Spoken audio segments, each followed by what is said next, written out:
సోమవారం రోజున ఆ పరమేశ్వరుణ్ణి ఇలా పూజిస్తే భక్తులందరికీ కూడా బీపీ, షుగర్, ముఖాళ్ళ నొప్పులన్నీ కూడా తగ్గుముఖం పడతాయి. అయితే భక్తులు ఈ నియమాలు తప్పకుండా పాటించాలి. పరమేశ్వరుడికి బోలాశంకరుడు అనే పేరు కూడా కలిగి ఉంది. కాసిన్ని నీళ్లు పోసి కొన్ని మారేడు దళాలు సమర్పిస్తే చాలు సంతృప్తి చెంది కోరిన కోరికలు తీరుస్తాడు ఆ మహేశ్వరుడు. సోమవారం శివారాధనకు ఎంతో ప్రత్యేకం. మరి ఈ సోమవారం ఆ శివారాధనకు సంబంధించిన కొన్ని ముఖ్యమైన నియమాలను కూడా భక్తులందరూ తెలుసుకుందాం. శివారాధనకు సోమవారం ఎంతో విశిష్టమైనది మనందరికీ తెలిసింది. మిగిలిన రోజుల కంటే సోమవారం రోజున ఆ పరమేశ్వరుణ్ణి ఆరాధిస్తే శివానుగ్రహం శీఘ్రంగా లభిస్తుందని భక్తులందరూ నమ్మాలి. జాతకంలో ఏలినాటి శని, అర్ధాష్టమ శని, అష్టమ శని ఇలా దోషాలు ఉన్నట్టయితే ఆ భక్తులందరూ కూడా సోమవారం రోజు రాగి పాత్రలో గంగాజలం తీసుకొని రుద్రమంత్ర సహితంగా శివునికి అభిషేకం చేస్తే ఆ శని దోషాల వలన కలిగే బాధలకు ఉపశమనం కలుగుతుంది. ఇలా భక్తులందరూ కూడా 11 సోమవారాలు నియమనిష్టలతో చేస్తే సత్వర ఫలితం ఉంటుంది. అభిషేకం చేసే శివలింగం రావి చెట్టు కింద ఉన్నట్టయితే మరింత శ్రేష్టం కూడా.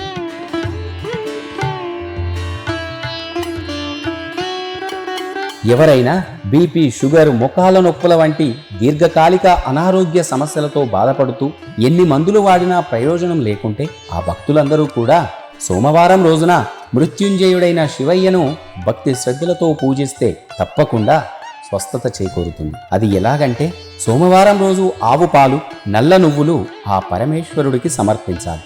అనంతరం మృత్యుంజయ మంత్రాన్ని 11 సార్లు జపించాలి. ఇలా 11 సోమవారాలు చేస్తే ఆ శివయ్య అనుగ్రహంతో అనారోగ్య సమస్యలన్నీ కూడా తగ్గుముఖం పడతాయి.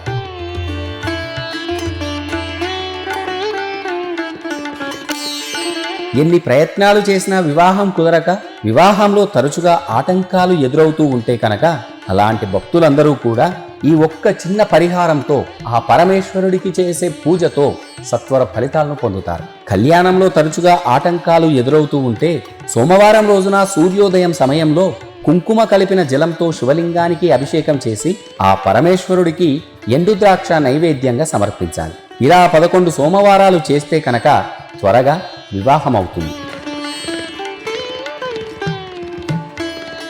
ఎంత కష్టపడి పనిచేసినా చాలని ఆదాయం, అప్పుల బాధలు ఉంటే కనుక అలాంటి భక్తులందరూ సోమవారం రోజున శివలింగానికి ఆవు పాలతో అభిషేకం చేసి మారేడు దళాలు సమర్పించి బిల్వాష్టకం 11 సార్లు పఠించాలి. ఇలా 11 సోమవారాలు చేస్తే కనుక జీవితంలో ఎప్పటికీ కూడా ధనానికి లోటు ఉండదు. అప్పుల బాధలన్నీ కూడా తీరిపోయి ఐశ్వర్యం ప్రాప్తిస్తుంది.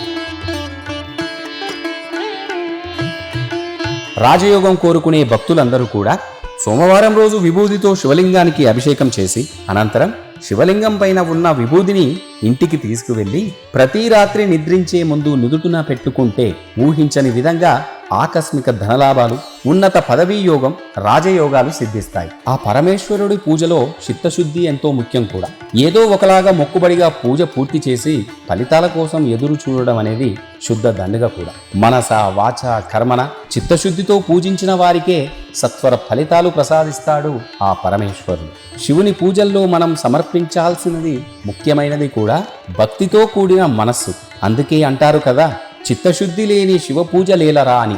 కాబట్టి మనం ఎంత ఘనంగా పూజ చేస్తున్నాం అన్నది ముఖ్యం కాదు, ఎంత భక్తితో చేస్తున్నామనేదే ముఖ్యం. కేవలం భక్తికి మాత్రమే పరవశించే భక్తవ శంకరుని అనుగ్రహం పరిపూర్ణంగా ఉండాలని కోరుకుందాం. ఓం నమః శివాయ.